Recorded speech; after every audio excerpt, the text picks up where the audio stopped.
Hello, and welcome to Mixed Media. We are a live podcast, and also you can listen to it after the fact, where three of us talk about art in general, both our respective fields of art and also just art in the modern world in particular, and its role in the modern world and what's going on with it. So today we are doing something different. We've done some episodes where we respond to Reddit, where we look at people's comments about art and respond to them. Today we're going to be doing something a little bit different, where we actually review works of art that people have submitted to Reddit. So before we get into that, why don't we introduce ourselves? So I'll start. My name is Ben Costello. I'm a flutist and a media composer. I'm Nathan. I'm a game designer and a 3D modeler. I'm Irving. I'm a filmmaker and media entrepreneur. I own a company called Ariella. And yeah, I'll be reviewing some films. All right. So yeah, like I said, we each selected some works of art in our fields to look at and review. A couple of things before we get started. Number one, since we are a live podcast, we want to be really interactive. So if you are listening to us live on YouTube, feel free to comment on anything we say. Let us know what you think about what we're saying, whether you agree or disagree, although that might be a little more difficult today, because if you haven't seen the works in full that we're referring to. But also just stop by, say hello, let us know if you're watching. Right, so over on your right, on the right of the screen, if you're watching on YouTube, where it currently says welcome, you can write on that whiteboard if you comment and say that you like whiteboard privileges, and one of us will send you link to access that, so you can write something within reason, obviously, within the limits of decency and appropriateness. You can write that it'll be up there for our podcast. Okay. Yeah, and I see a lot of people here. Hey, there you go. We've got shout out to Frida, shout out to Kieran. I hope I'm pronouncing everyone's names right. Who are in there. I'll be reviewing Kieran's film. Just correct me if I'm saying it wrong. But we're glad to have you guys around as we discuss your stuff. We're going to be 100% respectful. We're here to talk about things that we like to talk about, and encourage everyone to participate in this artistic world. So yeah, what I did was I was on r/short films, oh yeah, I'm saying it right. That's good.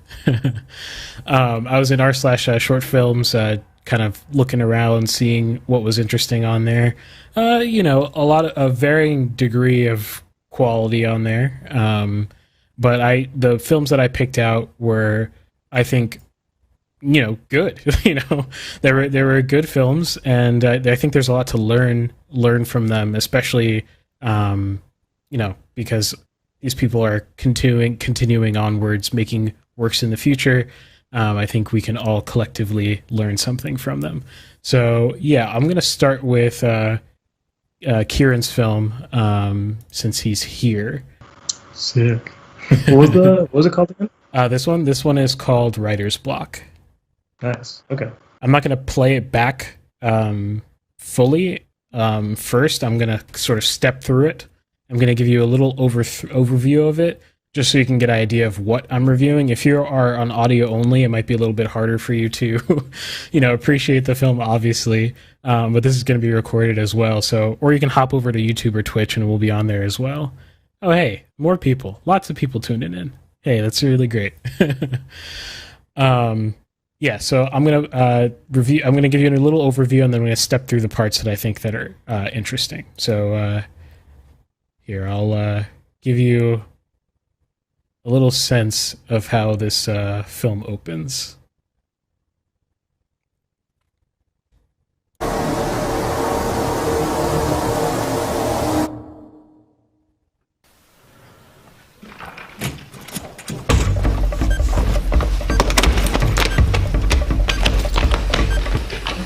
Help. I don't like this. You caught my back. Hurry up, come on, we don't have time for this.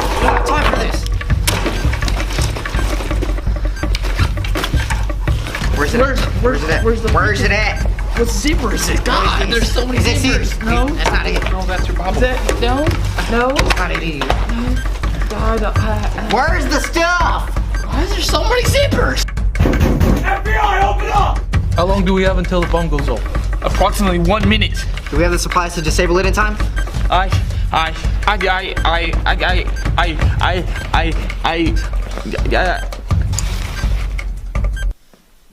Yo, Ryder, where's the supplies? This is a life or death situation.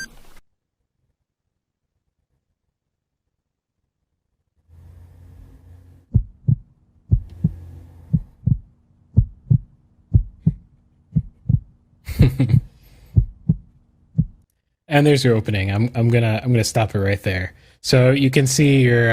I hate to cut it off there, but really you should check it out. You should.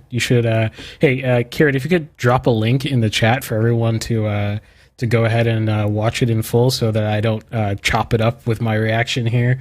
You should definitely go ahead and watch the whole thing so you can appreciate what I'm going to talk about. So first of all, I like to say that you genuinely got me to laugh the first time I watched this, which for me, I don't laugh very easily. I'm not a comedy person in general. And comedy is a hit or miss sort of thing. So to get me to laugh, means that you have a good sense of humor. First of all, I think comedy is a lot more about timing than people realize. Everything's about timing. Which means I don't know if you edited. Because doesn't everyone talk about comedic timing? Isn't that maybe. Yeah, that's true. That was my whole 150-page thesis in college, was like comedic timing in Shostakovich's music and Zoshinka's short stories. Yeah, no, no, that's true. I guess everyone knows that. But yeah, timing is important. But I think with films, I think you have opportunity for timing in many dimensions, right? So you have timing in the dialogue, you have timing in the action, what the actors are doing. You have timing in the camera work. That's something that Edgar Wright's really good at. And you have timing in the edit. And I think you've done your editing perfectly in this opening sequence to get me to laugh. You've got that beautiful cutaway to the author almost staring back into his story. I thought that was really funny. And you've also got that second cut deeper into his eyes. Really gave me a feel for the style and tone that you were going to set up for the rest of the story. So I really love that, and you got me to laugh, which is definitely an accomplishment. And so from here on out, we get this sort of fourth wall break sort of story afterwards. So you got the introduction where there's this, you saw it, the story going on. Hey, writer, what's going on? And the rest of the story is about writer's block, essentially, about overcoming the issue of figuring out what to write next, what happens next after the bomb is ticking, And so this character promptly goes to wikihow.com and figures out, tries to figure out how to, solve their writer's block. Following WikiHow, that's a pretty good classic comedy right there. Realistic. Right, exactly. And so after that, tries the different steps to go through. There's this funny sequence with checking in with the other writers in the room who are, I guess, more accomplished than the main character. We got this whole segment with WikiHow, trying out the different things, and then we get this great moment with this other writer who is talking to him about his plans. He's at this bus stop at a crossroads in life because nothing's worked from WikiHow, of course. Nothing from the internet ever works. And he's going to escape to Switzerland because that was the first place he thought of going to escape his writer's block problem. And this character, in a very magic realism sort of way, tells him that he shouldn't do that, he should start over, and then just sort of disappears, which I thought was really funny as well. And then afterwards, we get the writer recreating the story, and we've come full circle. It's the story that we just saw called Writer's Block, right? beautiful full circle. If you've been around mixed media recently, I've liked talking about writing a lot, about what the core story is, because I think the thing that it's kind of ironic because that's what this movie's about, right? It's about writing. But I think a lot of people who don't have the tools of Hollywood, don't have the resources of Hollywood, the thing they can always do the best that they possibly can is writing, right? Doesn't matter if you have a fancy camera, doesn't matter if you've got great, big name actors or whatever. Doesn't even matter if you've got all your skills down, your personal directing skills, whether it's directing actors, whatever. If your core story is stellar, you've not just gone through half the battle, you've gone through maybe 70% of the battle. If your writing is bad, it doesn't matter what you do after that, the story's bad. The story's not engaging. So with that, I think the writing is very good. I really liked the full circle aspect of the story. We have a very contained concept. You've really hooked us in with the beginning, but it's not a hook for the purposes of just being a gimmick. It really tied into the rest of the story. You didn't sit down and explain to me the entire universe. You just showed me what happened, the whole show not tell mantra. You showed me that this author was going through writer's block. You didn't have to have the author vocalize, which is a very amateur mistake. Just have the characters vocalize everything they're thinking. And we went through this whole journey caring, ultimately about the character, because everything happened organically. It didn't happen, in a forced way. You weren't trying to get to point B, through any means possible. And I really enjoyed that. Now for critiques, I think that starting from the writing aspect of things, I think if you watch Mixed Media episode either 17 or 18, I talk about screenwriting. And I think you should watch that because I think you could have cut a little bit of fat in the story if you had thought about your writing a little bit more precisely in terms of why things were happening. I say that because in the middle, there's a little bit of sag. And I wouldn't say that it's the kind of sag that would immediately, if I wasn't analyzing this film, I don't know that, I would have been that's the writing problem that's happening and with the pacing. And, I think in the middle there, when he's trying all the WikiHow stuff, I don't know that we needed to sit with the character as long as we did. I don't think we needed, there's a couple of shots in here, a couple of edits in here that could have been a little bit tighter. So if we go back here, I'll point out exactly what I mean. We've got this shot here where he's sitting down and he's trying his meditation. If you're trying to meditate or whatever, thinking about life and whatever, daydreaming, I think things like moments like this, if you're going for the comedic length of it, either maybe music could have helped you sell that comedic length of time that he's sitting there, thinking about what he should do next. Either that or cut the moment down so that we don't lose the audience a little bit with the pacing. I think with short films in general, I think people think I've got to stretch my story as big as possible because it's already short. Got to stretch the runtime as long as possible. In fact, I feel like the problem that most short films have is that they don't cut fat enough. Just when you're in the editing room, cut down. Especially if your story can handle that, right? So things like this, there's this long walk sequence here that I don't think that was absolutely necessary for the whole thing. And then we have this conversation here, which I think was a little bit long as well. I think there's a little bit too much dialogue back and forth where we could have got the essence of the conversation and maybe half the lines.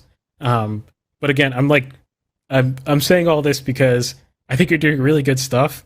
I can't wait to see what happens if you were to have, I don't know, if you had the resources, I'm sure, because some of these shots and stuff are very well framed, very, very intentional.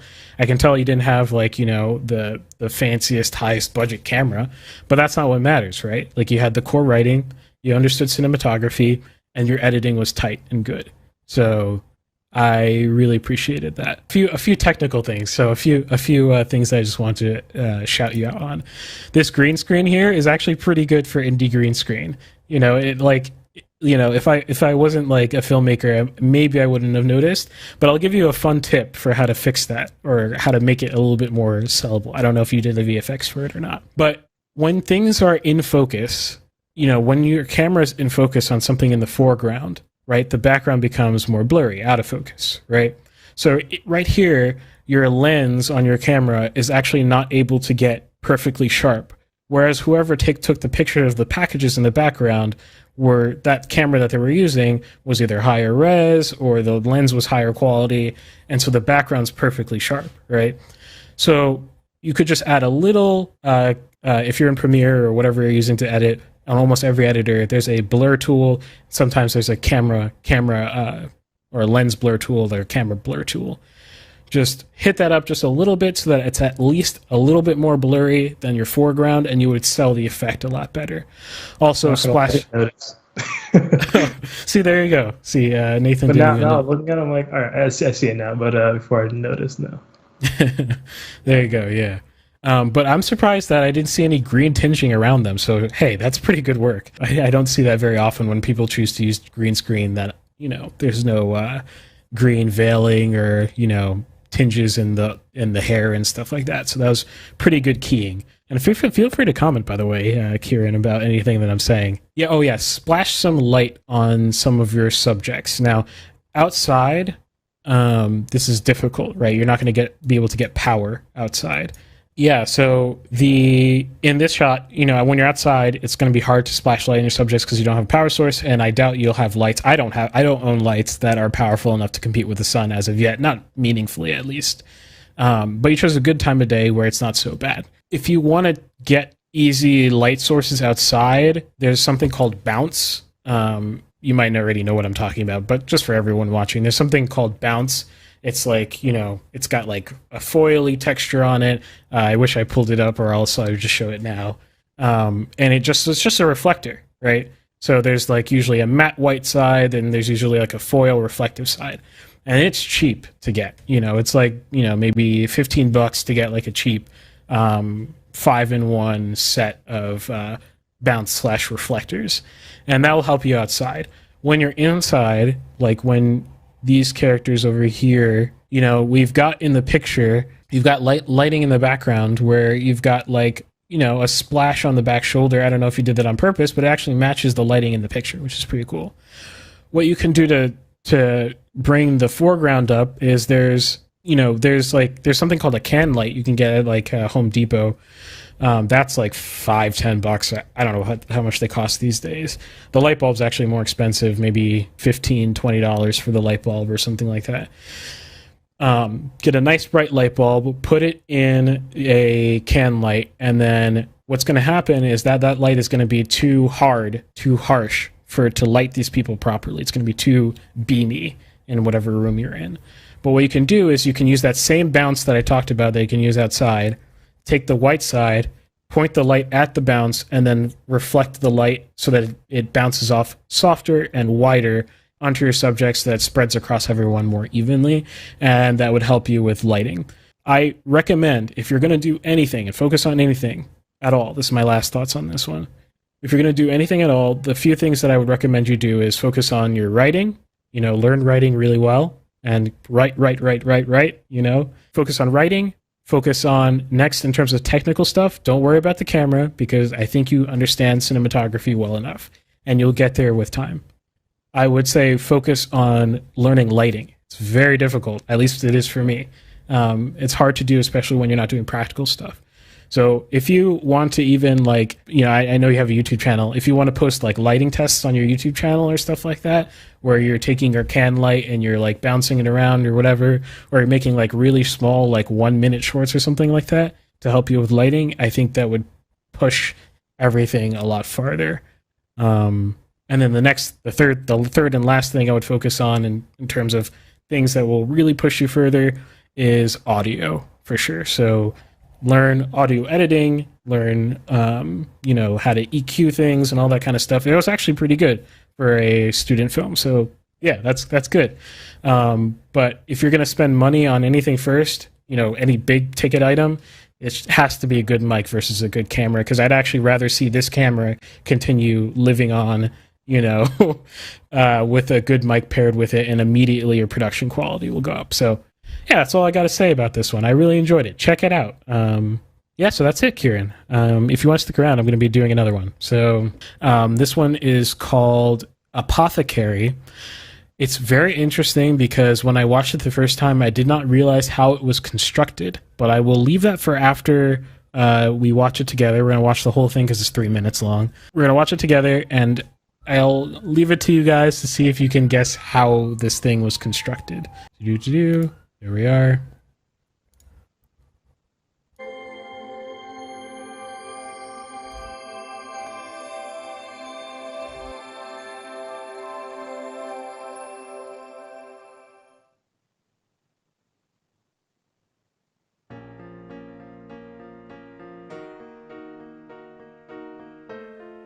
Apothecary is one word for a medical professional who formulates and dispenses medicine to physicians, surgeons, and patients. My profession can be dated back to at least 2600 BC, to ancient Babylon.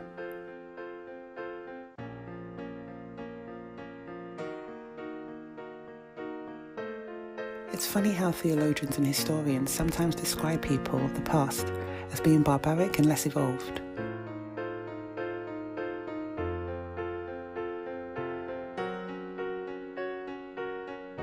More than 800 prescriptions or ancient recipes for the apothecaries of the time, and over 700 different drugs, were found dated 1500 BC in ancient Egypt.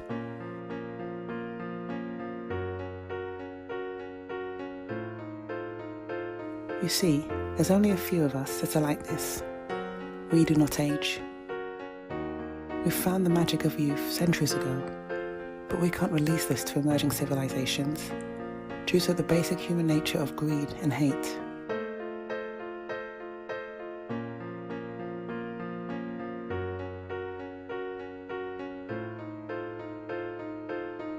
Just imagine if everyone took this drug.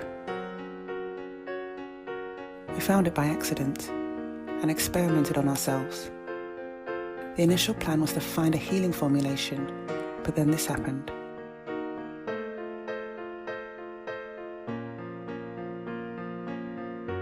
We can only stay in one place for 10 years. Then we have to move on, as so to not be discovered. When you find out what our purpose really is, you will lose your mind. Humans will find out soon, though. It's just a matter of time, when they're evolved enough to understand.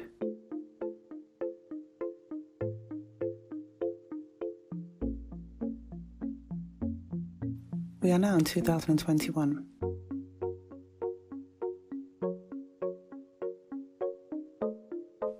We are now the modern chemists taking over our previous roles. I wonder what our names will be in a century.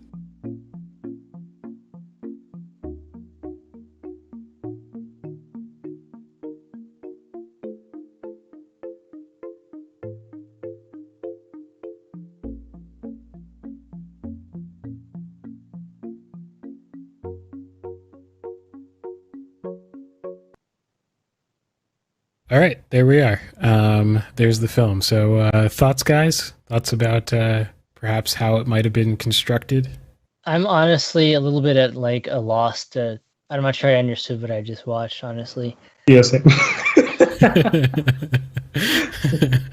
So the thing that like really got me is I went looking around on this person's channel to see what else they've created.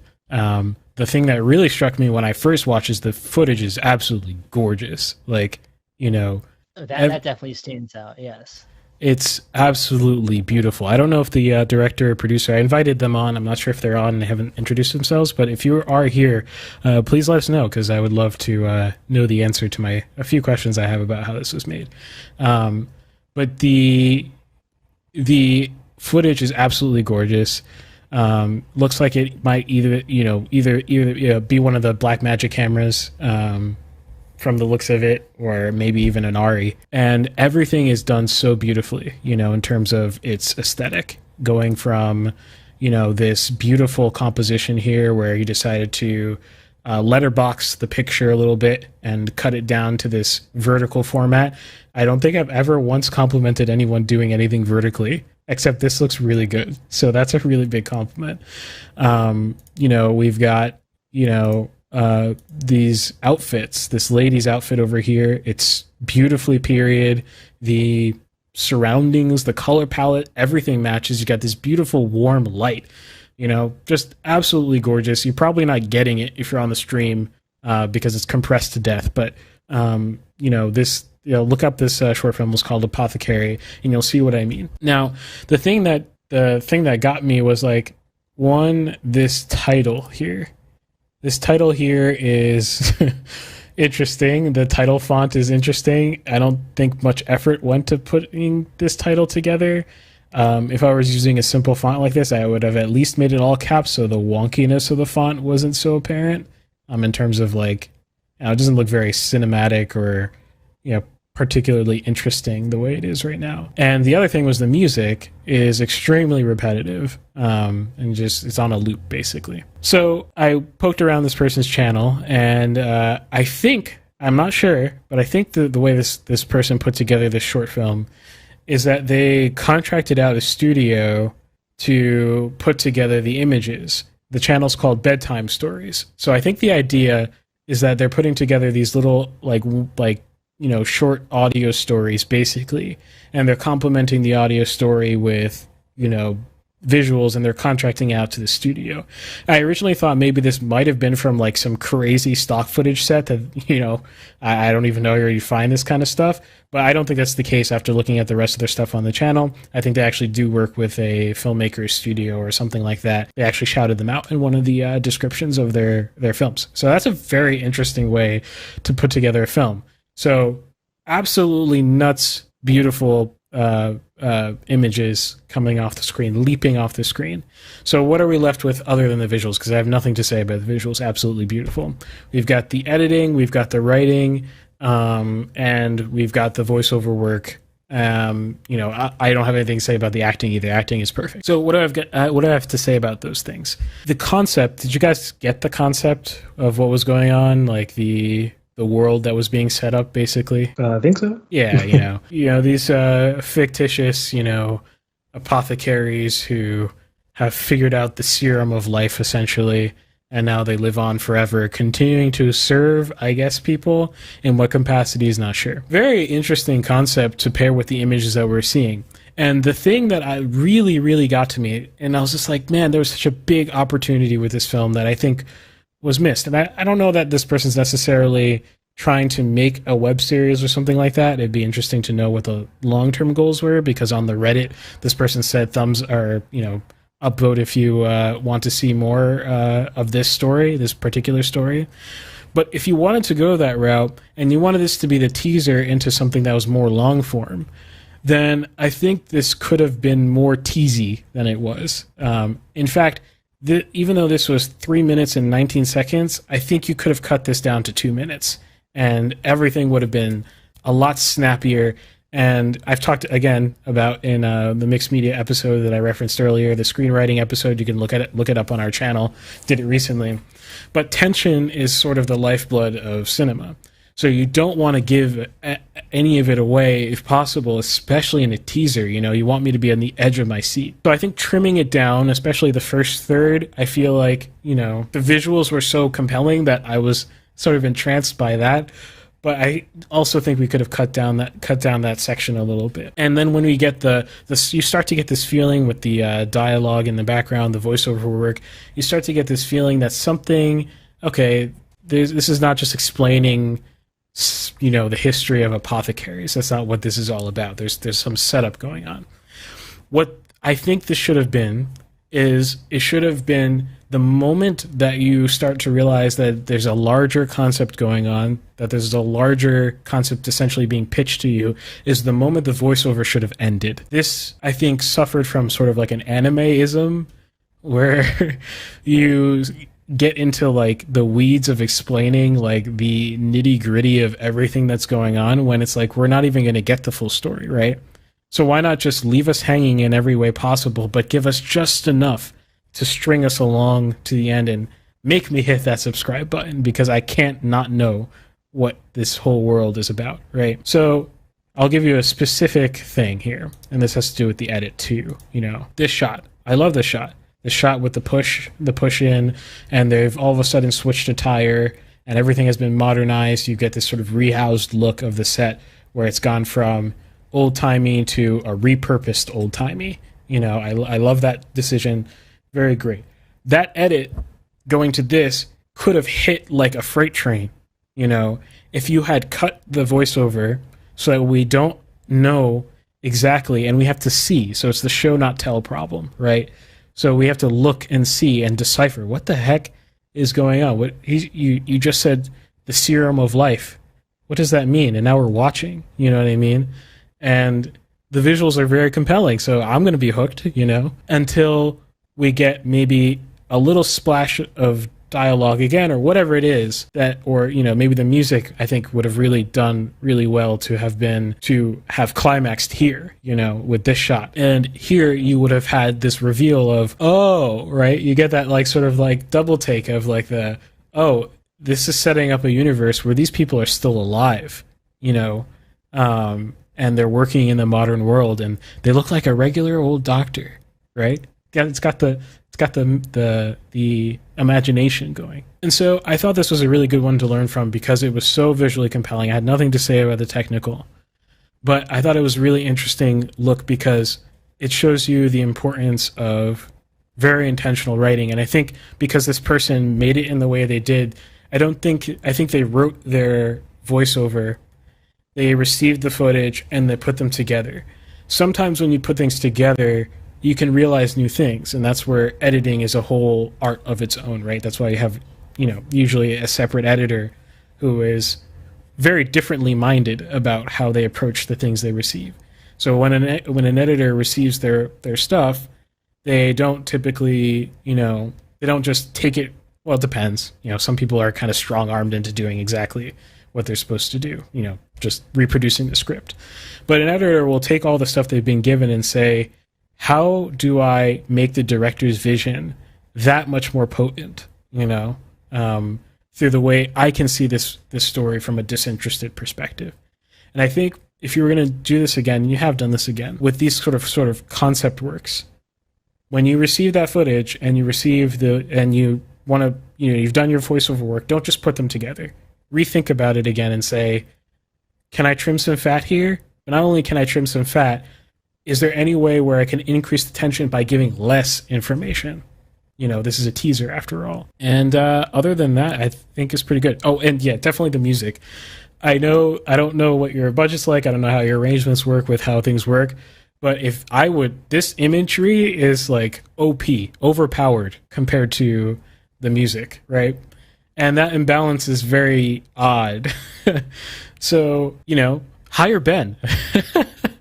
Or I don't know, hire a composer to, if you've got the budget and you're really trying to get this bedtime stories concept to really take off, if you're intending this to really be bedtime stories, for some people, or to be the lead off of concepts that you want to pitch to a studio, hire a composer and put that investment in, and maybe spend a little bit less on the visuals. Everything else, you can do from your chair as writer, editor, director, however your arrangement works. But really the music, I think, needs to be upgraded substantially. My impression of it, honestly, I feel like it's the kind of music in a company is like, look, like I'm in an aquarium and I'm looking at like the fish swim by. Yeah. Yeah, I like it, the tone was okay, at the beginning. I was like, okay, this works. It didn't really call attention to itself until it repeated too many times.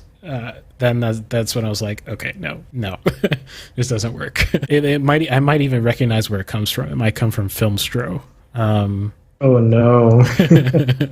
Which is a platform where you can actually change it. Like it's like a dynamic, it has this programmatic feature where you can like programmatically increase like certain aspects of the score. I don't really know how it works.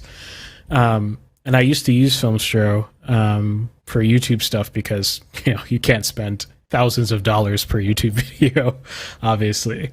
But if Filmstro is what you're using, then at least vary what you're doing in Filmstro.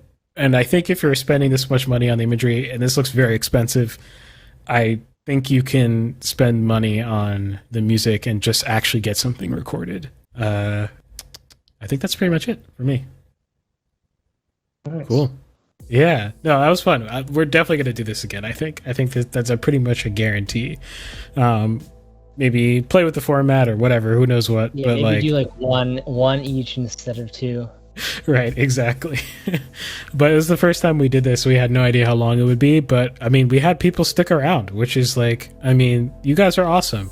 And so if you want to be alerted when we come back live, hit the subscribe button if you're on YouTube. Follow us if you're on Twitch. We post all this stuff literally everywhere we can. But if you like what you're seeing and you like what you're watching, hit the like button. We need nothing more than encouragement. More than anything else.